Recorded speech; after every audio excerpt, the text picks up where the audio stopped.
Good morning and welcome to the Leader Show, courtesy of the Evangelical Alliance of Kenya. My name is Lugalia Kelvin. I'll be your host for this show. Today we will be talking about guiding the next generation to greatness. And just to help us break down this topic, we have a guest in studio, Karibu Sana. Thank you. Maybe we'll just start by asking you to introduce yourself. Tell us who you are, where you come from. Right, thank you. Thank you so much, Kelvin, and good morning, viewers. My name is Joseph Odingo. I'm born again, and I serve with Kenya Student Teacher Fellowship as the General Secretary. KCF is in charge of spiritual nurture of students in high schools, and we have been doing this since 1958. Most Christians in our churches are professionals, got their Christianity nurtured when they were in school. True. So we thank God for this opportunity. Karibu Sana. Asante. We thank you for your time. Yes. Maybe just to start us off, when you saw the topic, guiding the next generation to greatness, what came into your mind? What did you think about it? I think what came into my mind is how do we lead the next generation? Because the next generation, we are talking about the next adults. Yeah. And those adults in few years, they are still young people. So how do we build them into the future? And what is needed here is how do we bring up young people to be responsible, to be people of integrity, and people who know themselves and understand their roles in life. Yeah, that's what it is. Yes. Yeah. People who know themselves. Yeah. To be people of integrity. They know who God. Understand. Yeah. And know God. Know God, yeah. And when you talk about being people who know themselves, Yeah. how do you bring people, especially the young people, to a place of understanding who they are? How do you walk with them to a point where by now you say these are people who know themselves? Yeah, that's very true.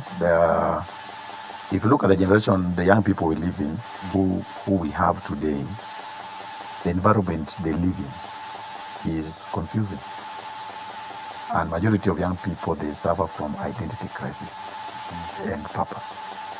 Meaning majority of them really don't identify who they are, and they cannot link their current life with the purpose God intended them to have.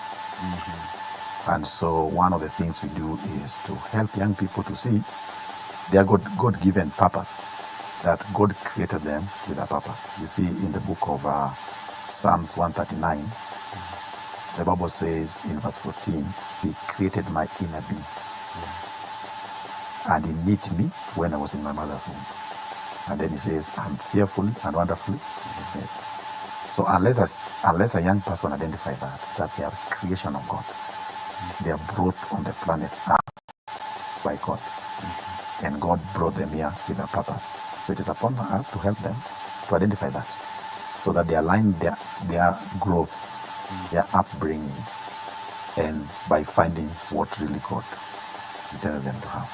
And that we do in a number of programs, help young people to identify their God-given identity, their God-given purpose, so that they live not like anybody else, but they live with self-awareness and in faith in God. Yeah. And in identifying the God-given ability, God-given purpose. There's a challenge that comes with it, especially for the young people. Yeah. And so what are some of the challenges that you say young people face? Young people are faced with a million challenges. But they can be summarized into four. So if you look at the young person born today, he's growing up in four environments. Number one environment the young person is growing up is the moral decline. The moral decline is where the values, the traditional values which have been held by the church are not at the center of the upbringing of the child. So the child is brought up in what we call relativism, where truth is what you define it to be. And you see the book of Isaiah chapter 5 verse 20 says, woe unto those who call evil good and good evil. So that's the generation we are. So that's the environment the young person is being raised up in, where good is being portrayed as bad and bad as good.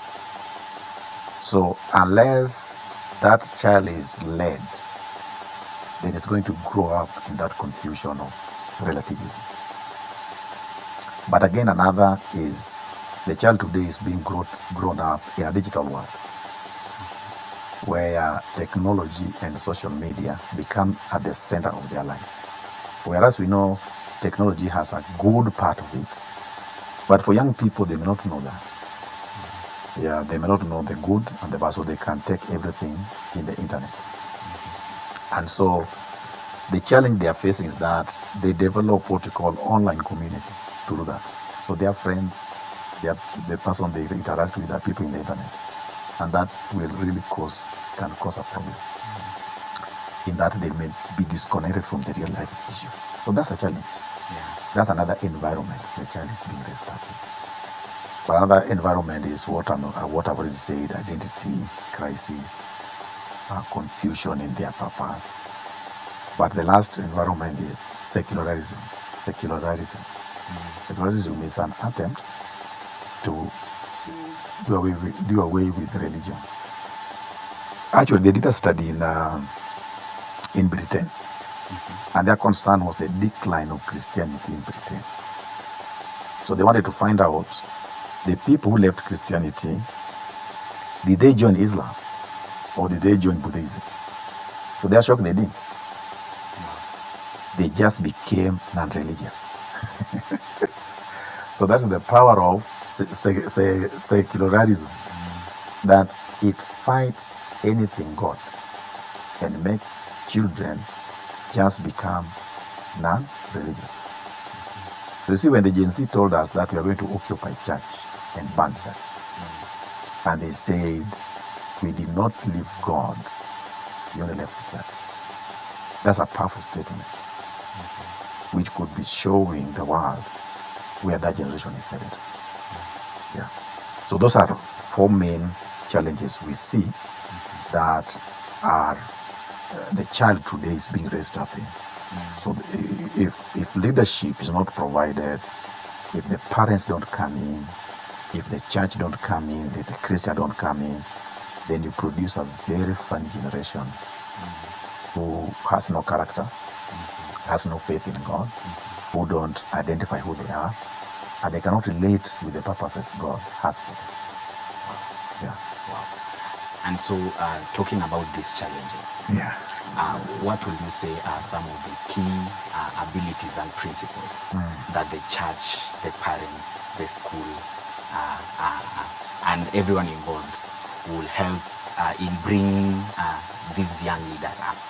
Yes. What are the abilities and principles that should be instilled in them? But we see that. But the first thing should be the parent, the Christian, the church must be intentional. They must first of all be aware of the challenges facing the young person, and they may not take them as normal, because the problem parents have is that they think it is our culture. It is a pattern of life that is coming up. It is modernity. It is civilization. And it's very easy to create room. So we have to be intentional, and we have to be aware. We have to be equipped to be aware of this. But some of the inputs we can have, or what we are calling, how do we now lead the generation out of this environment? And I think one of the things we need to be intentional about is spiritual formation of children. Yeah. Meaning we need to raise up children who are built in God's word, who know God, who can stand for God and defend their faith. If you go to any high school today in Kenya, you'll find the Muslim students understand their faith. They understand what they believe in. They are willing to defend it. They are willing to die for it. So that's the level a Christian must bring their children. Yeah.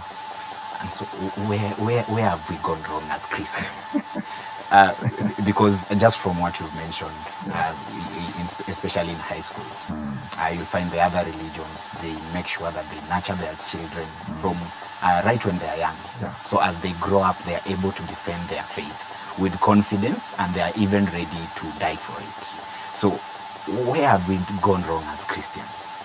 I think the environment I've talked about has affected the adult Christian, because technology, secularism, relativism, the environment we grow in, is also affecting the belief system. So you might find a church is being run in these ideologies, but they still preach that compromised gospel, compromised teaching, and lack of clarity. So if you're going to raise up young people, that's why I'm saying we have to be intentional, we have to be clear, we have to understand the environment. So we have not lost it, because if you study a research, I read a research recently, which was asking people, at what age did you give your life to the Lord? At what age? When you are 13 years. Now, people who are 70 years and above, none of them, nobody gave their life to the Lord when they were 70 years and above. Nobody. Between 50 to 60, between 60 to 70, there was only 1%. And 50 to 60, there was about 5%. So majority of people who were interviewed, they gave their life to Jesus before the age of 19. That was 79%. So it means that if we don't cultivate this when they are still young, you lose them. Yeah. So you see when the church is formed, the big challenge was the persecution. That time, when Paul was preaching, those Christians were being killed. Today it is not persecution. Today it is ideology. So you just change the perception, you just change the belief system of a young child so that they grow up knowing that wrong is good and good is wrong. Yeah. That's the battle we have now. Yeah. So ideology. Yeah. And so how do we change this so that people understand that this is good and not saying that what is wrong is good? That's the spiritual formation. Spiritual formation. Okay. That's one thing. Spiritual formation, where we bring children to understand that good is good and bad is good and bad is bad. And you see, the power of technology is that majority of young people spend time in their internet. That internet, he has a community. And majority of the people in the internet, he doesn't know. The people he's following in the Facebook, Twitter, or X, they don't know them. But those people have the power to change their thinking. Because this guy who is a role model to them may not be a believer, may not be a Christian. But they begin to post messages. These young people read them and they form what they believe. So a parent, a pastor, and a Christian adult must understand the working of the internet for them to be able to lead the child out of it. Prevent the destructive nature or the areas the child can dwell on, so that the child grow up with skills and information to help him relate constructively with the internet. And so even with what the young people are following, because they are on internet most of their time. Yeah. So how do you bring in the aspect of mentorship and role models? Because now if they are on internet throughout their time, that means the people they follow, their role models, are people who are also on internet. Yeah. So how do you bring in Christian kind of role models and mentorship that is able to guide the young people to a place of greatness? I think one of the things is the parents must understand the age in which they expose children to the internet. There's an age which is very destructive to expose them. And then number two, children should be trained and told on the good part of the internet. You know, young adolescent, like students in university, high school, there are a lot of information, good information in the internet which they can use. And how, if you're going to work in a bank, what do they do in the bank? If you're going to be a cashier in the bank, part of the training is they make sure your hands are trained on good notes. They don't train you on bad ones. Yes. They train you on good notes. So they give you the original. Yeah, many times, so that anytime your hands come across a wrong one, you'll identify it. So one is that children need to be trained on good values, good morals, founded on the Bible. Get what I'm saying? Mm-hmm. Founded on there. So there need to be an intentional discipling of young people at the family level. Mm-hmm. Because what we have, the challenge we have now, is that most of the parents, they think the church will do it for them, or the school. Mm-hmm. So they are not responsible at home. So parents need to understand the responsibility to bring up children is their responsibility. Mm-hmm. And they need to establish that environment at home. So that a young man was told me how he was obese, he was suffering from obesity. So at home, he was given real love and was told he's complete. He was told he can do anything anybody can do. So when this young man went to school, other students began to mock him and ridicule him. Mm-hmm. But you see, the how he was trained at home helped him to survive. Yes, yes. Because he said, my parents told me I'm complete. Yes, I can do everything. And he performed very well. You see what I mean? So that training at home is very important. So that the discipleship does not start with the church. Discipleship and mentorship should start with the parents to their children. Yeah. Wow. So what are the skills? Because when you're talking about training, there's something that someone needs to learn. So what are the skills that you'll say are very key for young leaders, for leaders who are coming up? What are the key skills that they need to be nurtured in and to be trained in? The key skills, one skill young people need is the skill of decision making. Meaning, how do you bring a young person so that they know how to choose among the many options? And then another skill they need to have is the skill of expressing themselves, whereby they can boldly say, this is wrong, I will not follow it, even if the masses are following it.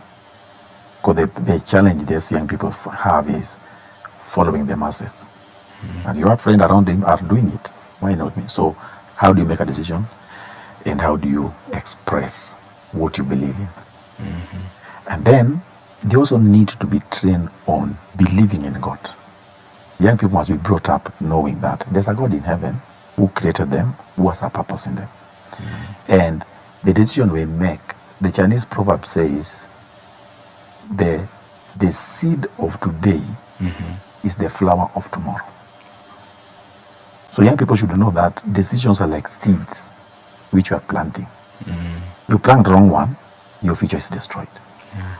So that element of decision making is very important among the many choices. And then build their character. Character is ability to say no, whereby young people are raised up in to know what integrity is, being resilient, being responsible, being honest at home. Yeah, these are responsible parents should do when the children are still young. So that when you raise up, when your child now goes out, they are making decisions not based on their peer. Another tool you need to give the children is how do you survive in the peer pressure?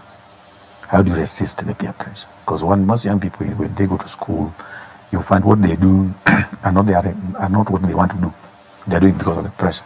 So how do you stand against the crowd? Yeah. Okay. Those are skills that young people need to develop. That they develop as they grow up. As they grow up, yeah. Wow. And so you've talked about the challenges that young people face. So what would be some of the challenges that now the people guiding the young people face as they guide them? Because you are working with young people, even in your role as the General Secretary. What are the challenges that you face? One of the challenge people working with youth face is failure to understand the youth. Yeah, it is the misconception about the young. Majority of people think that young people are hype. They want hype. They want this excitement. So you find that the majority of these people want to reach out to the young. They develop that mindset. Yeah. In the process of developing that mindset, you end up taking them to the very environment which destroys them. Yeah. So that misunderstanding is a challenge young people face. The ministers like us face. So it is very easy to have young people in a school or in a church, but bring them what the world is giving them. Begin to train them on the worldly standards. You see what I mean? So, if you want to be a good minister to young people, that's what we call, you need to understand the world of young people. So the world of young people is not physical. It's not a physical world. It is a world hidden in the internet. So you must go and understand how they browse, what information are they seeking for, what kind of music are they listening to, what kind of movies are they listening for, what really drives them. Yeah. Once you understand that, then you're able to guide them on what is true. Wow. Yeah. So is understanding where the young people are, their place, understanding their world, and even just understanding the whole aspect of what is it that they relate with as young people. And so even from that, maybe just to ask, what are some of your success stories in terms of the experience that you have? What are the success stories that you are able to mention, even as KSCF or as an individual, that you've been able to see in our experience? I joined the high school ministry close to 20 years ago, when I was a young man. And one thing we have observed is, one, young people are thirsty for truth. Young people don't fear someone telling them the truth. They want to know the truth. Number two, they know if you are lying to them. They know. They know if you are just there to excite them. They know. And they will feel excited, but you see, you are not answering. So that's number three. And number three, what I've experienced is that young people in a hall, like in a school, can be excited and jumping. But when you sit down with them, then you realize they're facing real issues.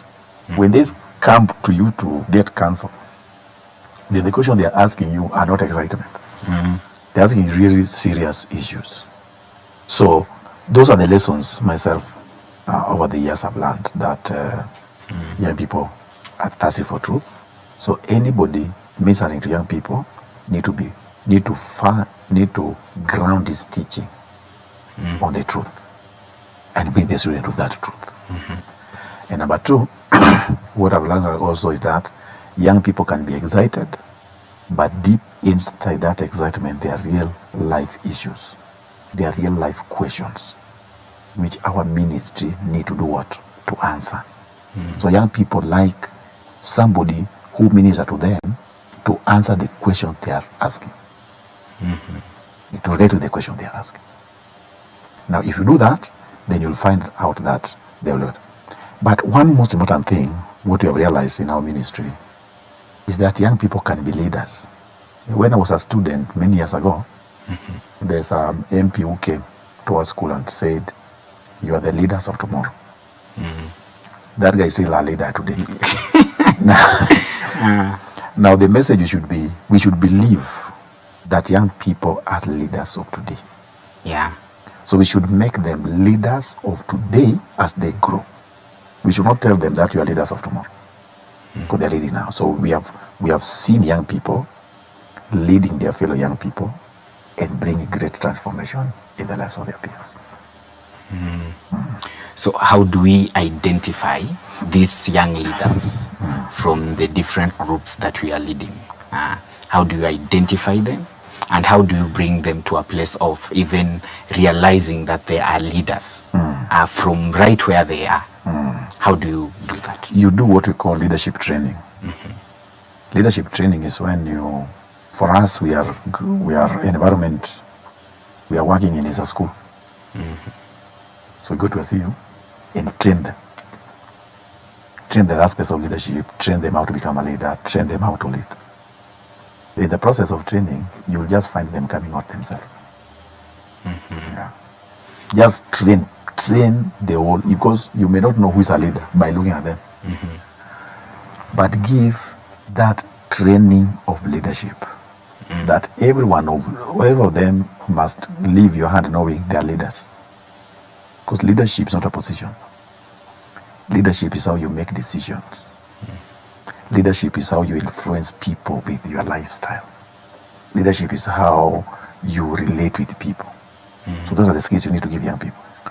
So the moment they begin to make decisions, they begin to relate in a meaningful way, always still you'll find them influencing.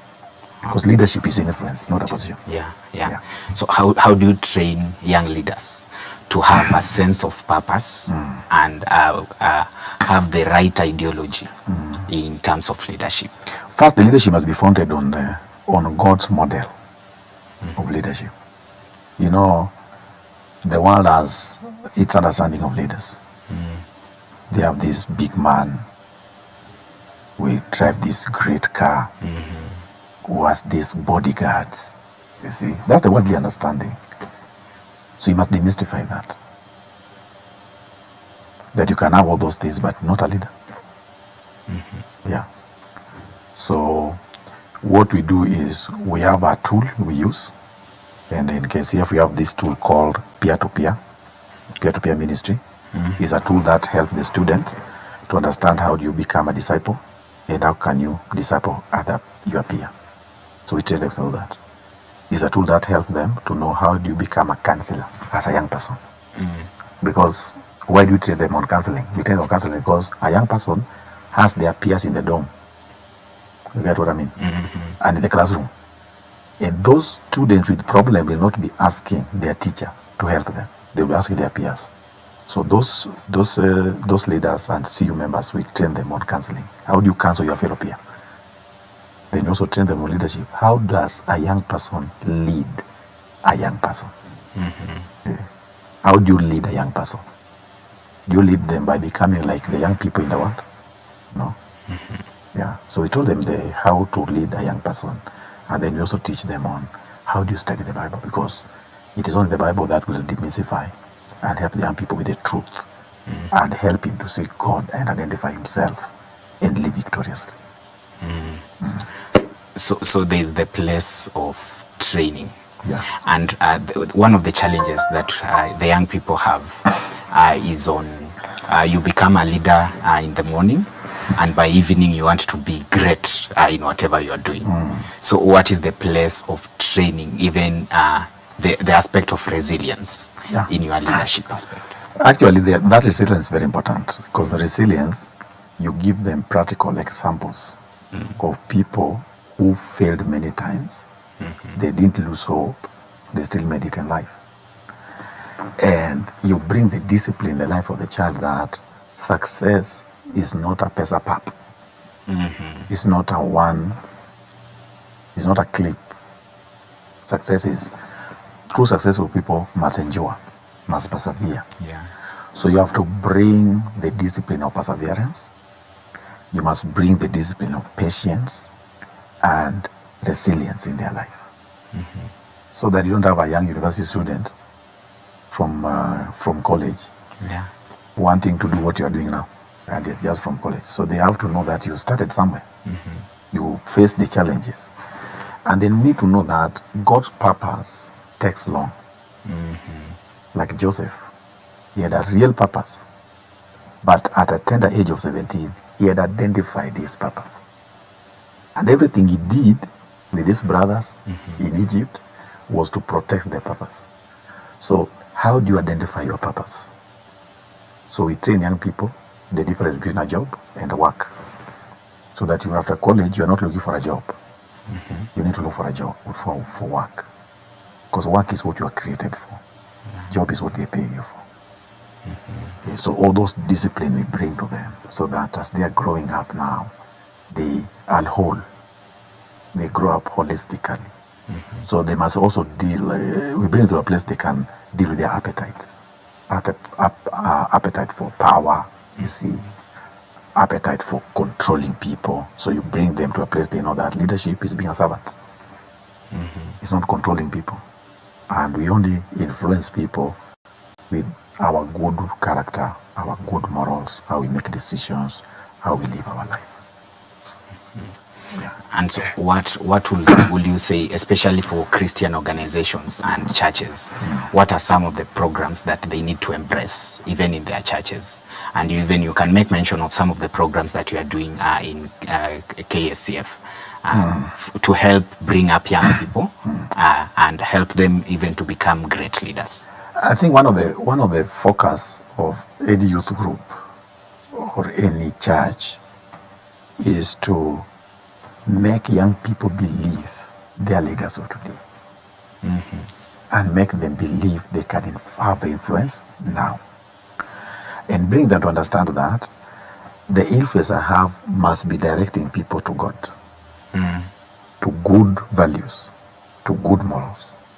So one of the some of the programs the church need to have is programs that promotes peer influence, peer influencing, peer learning. A program that will bring peer learning, whereby young people can know that they can influence each other positively, and then they also need to have program for training and equipping them. Those programs need to diagnose the challenges, the way I've said them here. How is secularism playing in the life of the young person today? And bring practical examples. I don't have time, but we would have brought practical examples of how secularism works and how it is pegged on the kind of programs, even in the social media and programs on the TV and all those, how it works. So that young people can see clearly that although I like this program, these are the dangers. Yeah. This is what I need to watch against. So that you are raising up a generation with knowledge. So Hosea says, my people perish because of lack of Knowledge. So if we don't put that knowledge in the life of young people, we will lose them to secularism. Whereby young people just have an apathy against church. Their parents went to church, but their children are not going to church. Yeah. So that's the power. So those are the realities that the high school minister must understand, these critical environments. Not to bring young people to them, but to know how he can guide young people not to be influenced by them, to pass through them. And with the realization of the peer pressure, especially in the young people, how do you nurture the peer, the aspect of peer support amongst themselves? Yeah. So that they don't end up leading one another into ways of distraction, but they are able to support one another into being great people and great leaders. The key to that is identity, still identity and purpose. Because really if you take the example of Daniel, You take the sample of people like Joseph, and even men in our generation who are excelling even in sports. What keep them? Because there's somebody who will excel in sports, but after few years, your hair is destroyed by drugs. He has built a very big name. He has earned so much money. But you look at his life 5 years later, you find he's a beggar. He has nothing to show with the fame, with the millions he had. So we bring those examples to young people to see, so that once you have identified who you are, your purpose, your God-given purpose, then that's the key to withstanding peer pressure. Yeah. And so understanding who you are, understanding your God-given purpose, in a sense that comes with some form of discipleship. Yeah. And so what will be the part of discipleship in even bringing up young people? Now, discipleship plays key because, discipleship is who you are being imparted in another person. What we call mentorship for now. So now, discipleship is designed. One, the discipler must know who he is and what he wants to achieve. And number two, discipleship must be founded on Christ. Because who you are discipling them on what? Your discipleship should build people's faith and life on the Lord Jesus Christ. Meaning the great discipler is our Lord. So discipleship is key. That's what I was saying.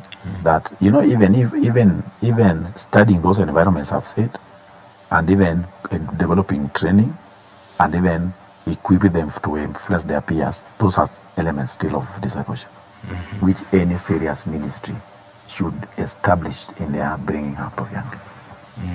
Yeah. And especially now that we are in an era, even as the Kenyan society, we are in an era where technology is rapidly growing and everything keeps on changing very fast. How do we instill Christian skills, and you've mentioned some of them, in young people to ensure that they remain relevant, even as the changes that are happening in technology are happening? How do we ensure? And you see the challenges and the changes in technology today is not any different from what Meshach Abednego faced in Babylon. Okay. That was a huge technological change. Where this man made a golden image and he wanted everyone to come and worship it.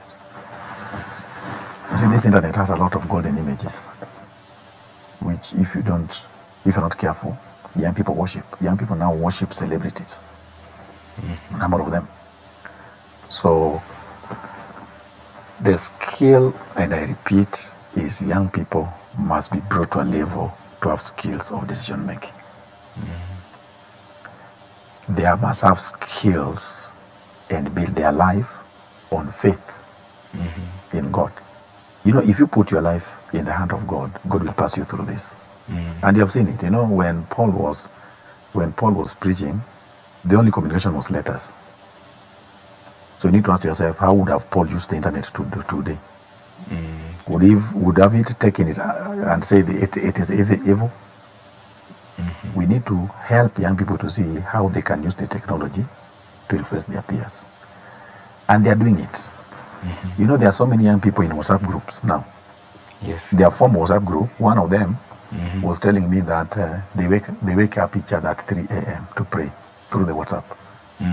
Yeah. And they all wake up to pray. So we should show young people the best way possible to use technology for the sake of the gospel. And also parents should not just tell the young people how internet is bad. How can you use WhatsApp? How can you use Twitter? How can you use Facebook? How can you use Facebook? And all these things for the sake of spreading the gospel.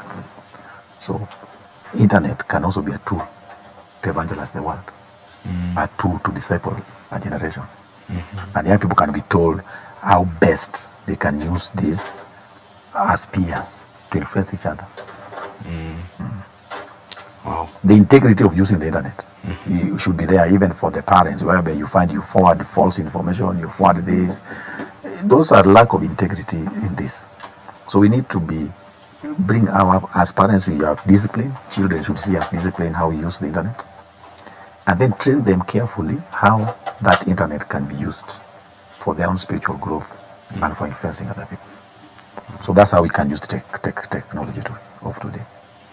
Jesus would have used WhatsApp. I'm thinking that Paul would have gathered a church in a WhatsApp group instead of sending somebody to take 3 months. Yes. He would have gathered the Ephesians church in a WhatsApp group and communicate to them. Why are we not doing it now? We should do it. So we need to ask ourselves, what would Jesus have done? Even here. Where we are. Yeah. Nice. And so when you talk about leadership, there is also a place of transition, whereby, and you even mentioned that when you're in school, there is one person who came to and talked to you and said, you are leaders of tomorrow. And you brought in the aspect of, for young people, we need to be leaders of today and not wait for tomorrow. Sure. So how do you even bring in the transition aspect so that the young leaders don't rush to be leaders and then kick out the older generation, but there is a way that is done in a way that the transition is smooth and people are able to learn from each other? And I think that that will be establishing a good mentorship program where young leaders can grow into it, and also a church organization should also have transition plan. There must be transitional planning, whereby you know that when it reaches this time, how do you fit people into the leadership structure? Yeah. So those are structures which, so I'm saying there should be mentorship program in a school, in an organization, in a church, whereby, you know, like in some places, that transition is so natural. Like in a school, you see, then they go to Form 4, they leave. Yeah. So one we focus on is how do you, the outgoing Form 4s, how do you mentor the incoming leaders? And some colleges, they have them. Some colleges, like the polytechnics, they have a structure already. So you need to have a clear structure. And number 2, you need to have mentorship program. And number 3, there need to be an established way of training people to understand the role of a leader, to understand the growth of leadership, and to understand relationship within the leadership. How do you relate with your boss? How do you relate with people under you? That is relationship. So those things need to be put in a place in an organization. Okay, establishing clear structures. Yeah, and mentorship programs and relationships. Wow. And so what is the place of spiritual leadership for the leaders? So that you can say there are things that come with being well brought up in a place where you are a spiritual leader. There are things that you're able to learn from them, especially when we come to issues of ethics and all that. So what will be the place of spiritual leadership in the place in the lives of young people? I think the spiritual leadership is founded in spiritual formation, which I mentioned. Yes. Spiritual formation. So meaning the entire leadership structure must be biblically based.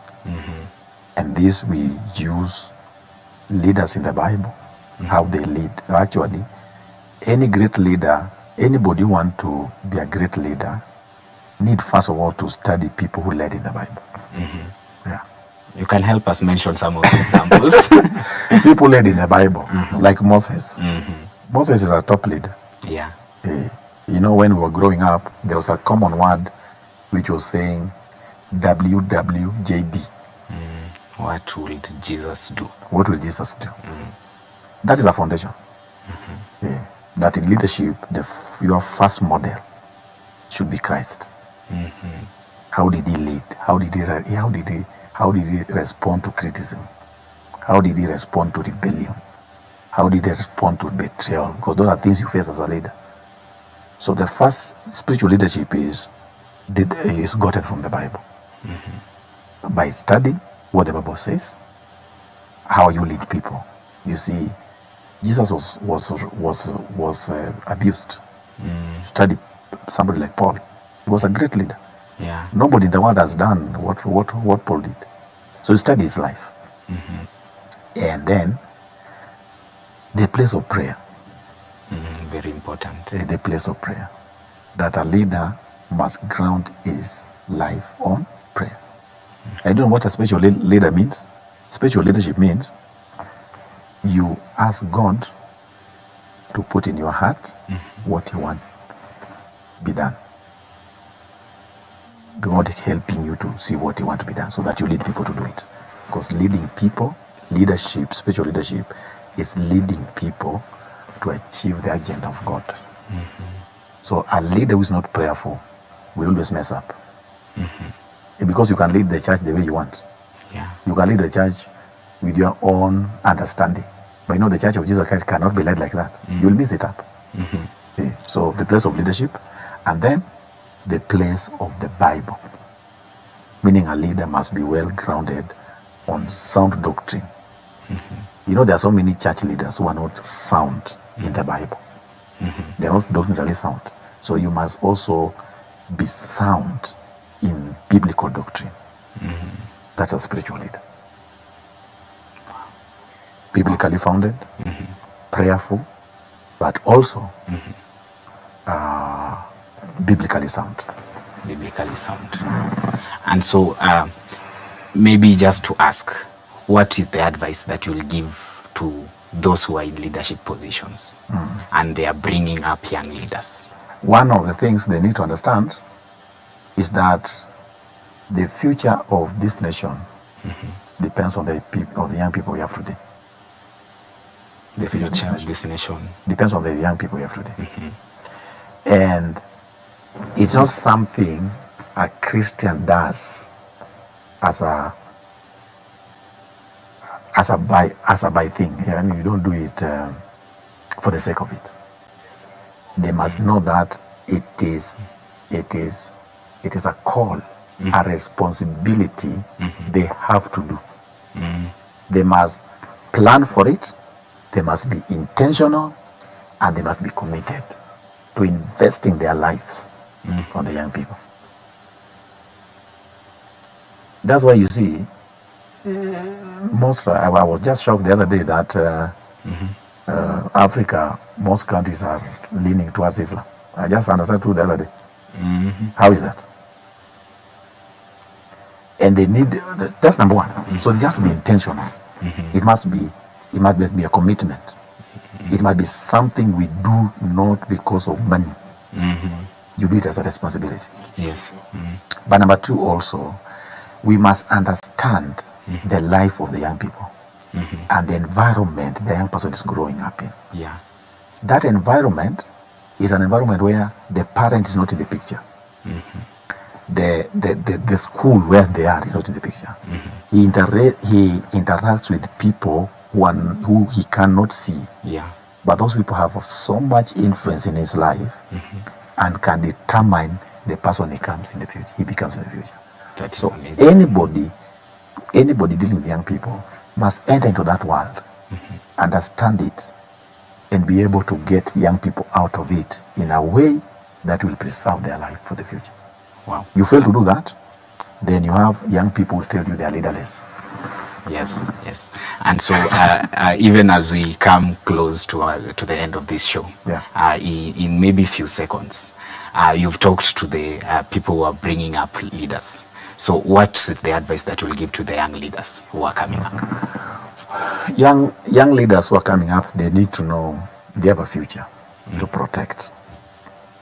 And who you become 5-10 years from now is directly linked to the decision you make today. And therefore, you must be careful not to be influenced by what happens in the media, by society around you, by the belief system around you. And you need to ground your life on the faith of the Lord Jesus Christ. Study to know God from His Word, believe in Him, and make sure that you have faith built in you that is able to carry you above and over the challenges facing the young people today and mostly the leaders of today. That's what our character is. Thank you. Thank you so much for your time, and thank you for coming on this show. Yeah. That has been Bwana Joseph Odingo, the General Secretary of KESCF. Thank you for watching this show. This has been The Leader, courtesy of the Evangelical Alliance of Kenya. Until next time, thank you. Thank you.